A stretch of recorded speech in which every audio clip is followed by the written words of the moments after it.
السلام علیکم ورحمۃ اللہ۔ بسم اللہ الرحمن الرحیم۔ اللہم صلی علی سیدنا محمد وعلی آل سیدنا محمد وبارک وسلم۔ میں ناظرین، آپ دیکھ رہے ہیں میرا یوٹیوب چینل 101 میم الف۔ میں ہوں آپ کا دوست محمد احمد۔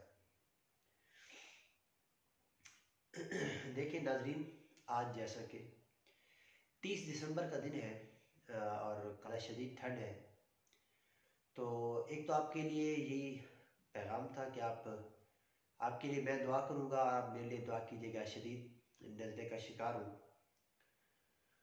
تو جس کی وجہ سے بات کرنے میں تھوڑی سی مشکل بھی ہو رہی ہے، کیونکہ ناک بند چل رہا ہے تھوڑا بہت۔ تو آج کے موضوع کی طرف چلتے ہیں۔ آج کا موضوع یہ ہے کہ آج کل جیسے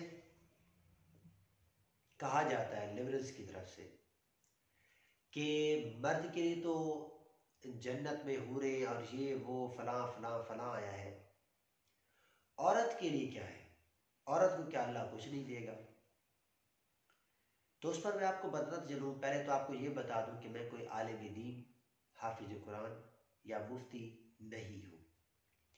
میں ایک عام انسان ہوں۔ تبلیغ کے ساتھ تھوڑا سا وقت لگا تھا تھوڑا بہت، اور آج کل جو ہے نا علماء کی صحبت پہلے بھی اور اب بھی اور آئندہ بھی انشاءاللہ علماء کی صحبت اختیار کرتا ہوں اور کرتا رہوں گا۔ علماء حق، مفتیان کرام، حفظاء کرام، قراء کرام، ان سے محبت رکھتا ہوں، ان سے عقیدت رکھتا ہوں، اور ان کی محفل اور ان کی جو ہے نا ان کی صحبت اختیار کرتا ہوں۔ تو آج کے حوالے سے میں یہ بتا رہا تھا آپ کو کہ جیسے یہ کہا جاتا ہے کہ مرد کے لیے تو جنت میں فلاں فلاں فلاں حوریں وغیرہ اور حور و غلمان اور کیا کہتے ہیں فلاں فلاں چیزیں ہوتی ہیں تو ہوگی، تو عورت کے لیے کیا ہوگا؟ عورت کے لیے، نیک عورت کے لیے، با ایمان عورت کے لیے کیا ہوگا؟ تو اس پر میں آپ کو ایک چھوٹا سا واقعہ بیان کرتا چلوں کہ جیسا کہ اللہ نے حضرت اسرائیل علیہ السلام سے کہا کہ مٹی لاؤ، تو اس کا پس منظر بڑا واقعہ کوئی اور ہے، تو آپ کو مختصر سا کچھ اس حوالے سے بتاتا چلوں کہ حضرت اسرائیل علیہ السلام سے اللہ نے کہا کہ آپ مٹی لائیں، میں انسان بنانا چاہتا ہوں۔ تو حضرت آدم علیہ السلام کا پتلا بنایا گیا فرشتوں کی جانب سے، فرشتوں کی طرف سے اللہ کے حکم پر۔ تو وہ تقریباً ایک روایت میں 40 سال آتا ہے، دوسری میں 40,000 سال آتا ہے، وہ ایسے ہی پڑا رہا، تنہا پڑا رہا۔ تو اس کے بعد اس کے اندر روح پھونکی گئی، روح ڈالی گئی۔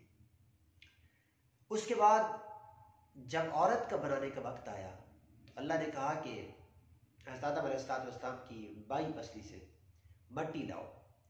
مٹی لائی گئی تو اس کا بھی ایسے ہی کیا جاتا کہ حضرت آدم علیہ السلام کی طرح اس کا پتلا بنا کر اسے رکھ دیا جاتا۔ تو فرشتوں کو کوئی سروکار تو نہیں تھا، کیونکہ فرشتے نہ مرد ہیں نہ عورت ہیں، وہ ایک نور ہے۔ نہ وہ گناہ کر سکتے ہیں، نہ وہ اللہ کی نافرمانی کی طرف جا سکتے ہیں، وہ صرف اللہ کی فرمانبرداری کر سکتے ہیں۔ ان میں صرف ایک حصہ ہے۔ انسان میں تو 2 حصے ہیں، نافرمانی بھی فرمانبرداری بھی، لیکن فرشتوں میں صرف ایک حصہ ہے۔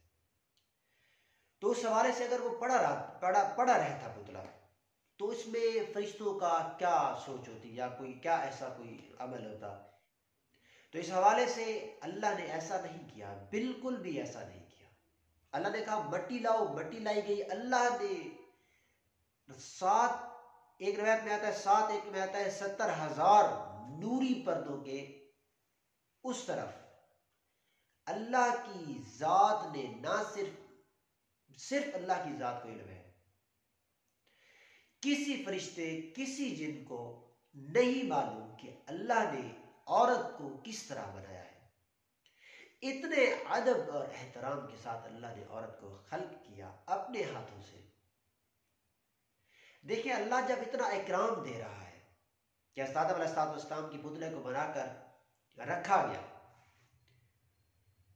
لیکن حضرت آدم علیہ السلام کے بعد جب حضرت حوا کی باری آئی تو اللہ نے اس کو بنا کر رکھا نہیں، بلکہ اس میں اللہ نے اس کو اکرام سے، عزت اور احترام سے چھپا کر بنایا، اس طرح بنایا کہ نہ کسی فرشتے کو نہ کسی جن کو کسی کو بھی اس کا علم نہیں ہے۔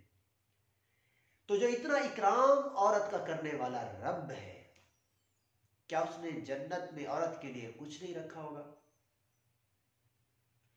دیکھیں یہ ایک انسان کی فطرت میں ہے کہ انسان جس چیز کو دیکھ نہیں پاتا اس کو اپنی مرضی کے ساتھ شروع کر دیتا ہے۔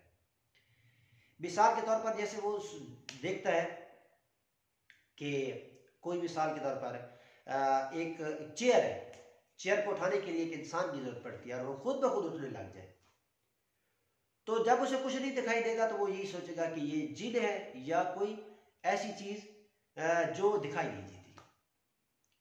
تو جب تک وہ اسے دکھائی نہیں دے گی کہ یہ کسی رسی کے ساتھ یا کسی عام چیز کے ساتھ اٹھائی گئی ہے تو وہ یہی سوچے گا کہ یہ کسی مافوق الفطرت مخلوق میں ایسا کیا ہے۔ دیکھیں یہ تو بتا دیا گیا ہے نا، مرد کو فلاں چیز ملے گی، فلاں چیز ملے گی، فلاں چیز ملے گی۔ عورت کا اگر نہیں بتایا گیا تو اس میں کیا آپ سوچ سکتے ہیں، اس پر کیسے آپ متفق ہو سکتے ہیں کہ اللہ نے عورت کے لیے کچھ نہیں رکھا؟ بھائی یہ بھی تو پازیٹیو سوچا جا سکتا ہے کہ اللہ نے اس سے بھی زیادہ چھپا کر عورت کے لیے، جیسے اللہ نے اتنے اکرام اور عزت کے ساتھ عورت کو بنایا ہے، ویسے ہی اللہ نے کوئی چھپا ہوا ایسا خزانہ، ایسا سب کچھ رکھا ہو عورت کے لیے جو اللہ نے آگے دینا ہو، آگے بیان کرنا ہو، آگے دکھانا ہو، اور اللہ انشاءاللہ دے گا، دکھائے گا۔ سب سے بڑی بات یہ ہے کہ جو انسان کے دل میں آئے گا اللہ جنت الفردوس میں وہی دے گا، اور وہ انسان کی خواہش کے مطابق اللہ دے گا۔ انشاءاللہ ہم امید رکھتے ہیں اللہ کی ذات سے کہ اللہ ہمیں اپنے رحم کے طفیل، اپنا جو وہ ہم پر رحم کرتا ہے، رحمتیں اور برکتوں کے طفیل، اللہ اپنی عطا کے طفیل، اللہ اپنے نام اللہ جو کہ اللہ نے اپنے نام کو اپنے لیے پسند کیا اس کے طفیل ہم پر کرم فرمائے، ہمیں جنت الفردوس میں حضرت محمد صلی اللہ علیہ وسلم کا پڑوس عطا فرمائے، اور ہمیں دین اسلام کو سمجھنے اور اس پر عمل کرنے کی توفیق بخشے۔ پھر کبھی میں انشاءاللہ کسی نئے موضوع کو لے کر حاضر ہوگا۔ ما علینا الا البلاغ المبین۔